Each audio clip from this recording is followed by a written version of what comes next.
When a spinal disc between the vertebrae becomes severely damaged and other treatments no longer relieve the pain, surgeons may remove the damaged disc and replace it with an artificial disc designed to restore movement and relieve pressure on nearby nerves.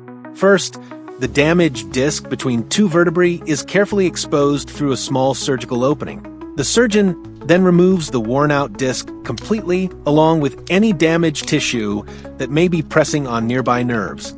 Once the old disc has been removed, the space between the vertebrae is cleaned and carefully prepared. Special instruments are used to shape the area so the new implant fits securely. Every step must be precise to ensure the best result. Next, the artificial disc is gently inserted into the prepared space.